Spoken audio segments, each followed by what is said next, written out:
Eyvallah. Şefik abi kediye karışmıyor. Günah.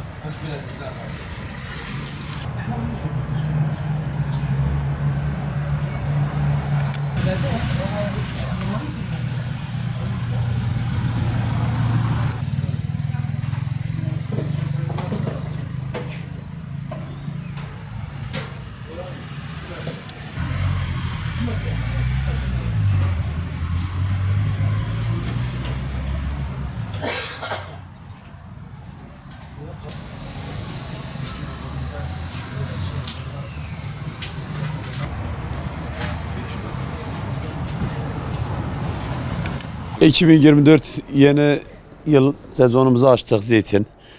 Urfalıların vazgeçilmez kahvaltı sezonumuzu açtık. Buradan tavsiyemiz bütün müşterilerimize, bu sene biraz kuraklık olduğu için, iklim havalar sıcak olduğu için zeytinler çabuk kararıyor.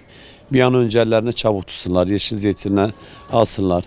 Zeytin sezonumuzu açtık. Bu yıl yağış olmadığından dolayı biraz kısadır. Onun için buradan bütün hemşerilerimize duyuruyoruz. Bir an önce ellerini çabuk tutsunlar. Zeytin sezonumuz bu yıl kısa sürecek. Vallahi bir haftadır başlamışız. Yani bilemedim bir aya kadar biter yani. Kasım sonuna kadar. Geçen sene daha güzeldi, daha bereketliydi. Daha ürünü hoştu yani yağış oldu. Bu sene biraz zeytinler kısadır. Yağış olmadığından dolayı. Vallahi rekabet iyidir. Daha yeni başladık. Fiyatlar da şu an uygundur yani. 50 liradan başlıyor zeytin. 50, 60, 70, 80, 90 zeytinine göre değişiyor. Vallahi Bursa, Gemlik çoğunluk. Bir de Aydın, Domat, Manzalin, Nizip Halkalı. Eski diyelim Urfa yerlerimiz hep Nizip Halkalı'nı seviyorlar. Şimdi zeytin, yeşil zeytinler kırmağa daha güzel olur. Siyah olursa çizilme olur. Kırıldığı zaman daha acılığını erken verir, daha tatlı olur, daha lezzetli olur. Siyah zeytinler kırıldığı zaman ezirir, suda erir. Onu portakal diler gibi çizmek lazım o siyah zeytinlere. Onun için tuzun içine katacaklar, başka bir katkı olmayacak. Kaya tuzu, özellikle kaya tuzu. Diğer tuzlar keskin olduğu için çürür. Ama kaya tuz olduğu için daha uzun ömürlü olur zeytin. Zeytin şimdi böyle küçük kablara koyacak, yiyeceği kadar tatlandıracaklar. Diyelim ki 4 günde bir suyunu değişecek. 20 kilo evin bir ihtiyacı olursa hepsini alıp birden tatlandırdığımız suyu bozulur.